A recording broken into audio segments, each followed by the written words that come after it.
নমস্কাৰ বন্ধুসকল, স্বাগতম জনাইছোঁ মোৰ অইন এটি ভিডিঅ'লৈ। মোৰ লগত আছে আজি ৰামেশ্বৰ তাঁতী। এখেতে বন ঔষধৰ দৰৱ দিয়ে আৰু কি দৰৱ দিয়ে সেয়া আজি আপোনালোকৰ এখেতৰ নিজ মুখে আপোনালোকক জনাব।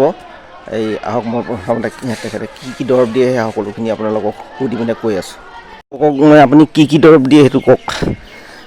বাত বিষত দিওঁ, গেষ্ট্ৰিকত দিওঁ, এই কেঁচুমৰীয়া দিওঁ, হয়। তাৰপিছত হেৰি জণ্ডিছৰ দিওঁ আৰু এই গেছৰ দিওঁ। এইটো এতিয়া এইটো গেছৰ কাৰণে লৈছে ন? গেছৰটো মানুহে বহুত সমস্যা হয়, সকলো বেমাৰ গেছৰ পৰা হয়। সেইকাৰণে মানে যিজনে আপোনালোকৰ যদি কাৰোবাৰ হৈছে তেনেহ'লে বনদৰৱ লৈ যাব পাৰিব। আৰু ইয়াৰ লগত কি লাগিব? পাতখিলা দেখুৱাই দিছোঁ, আমাৰ অসমীয়াত হেৰি বুলি কয়, এই ফটকৈ নামটো নোলায় নহয়। হয়।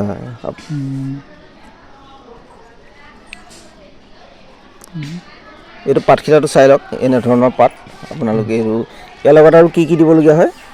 ইয়াৰ লগত অকল গাখীৰহে লাগে। আৰু গাখীৰ মানে ইয়াৰ লগত গাখীৰ দিবলগীয়া, কেঁচা গাখীৰ নেকি? কিছুমানে আকৌ দৰৱত মানে একেজুৰীয়া গাখীৰ লাগে, মাকে পোৱালি একে, সেইটো তেনেকুৱা ধৰণৰ কোনো কথা নাই ন? হয়। আৰু মানে আৰু বাত বিষৰ কাৰণেতো বহুত কিবা কিনিবলগীয়া বস্তু কৰি দিছোঁ মই। হয়। অন্ততঃ 50টাৰ ওপৰ হ'ব মানুহ ভাল হৈছে ন? ভাল হৈছে। হয়, মানে তাতেতো আমাৰ ঘৰতে খাইছে দৰৱ। হয়, আমাৰ ঘৰতো মানে দৰৱটো নি পিনে খাইছিলে, মাৰ ভাগৰ হৈছিলে আৰু ভাল পালে। সেইকাৰণে মই মানে এখেতক আজি লগ পাই এতিয়া মানে আপোনালোকৰ সুবিধা হ'বৰ কাৰণে মই ভিডিঅ'টো বনাইছোঁ।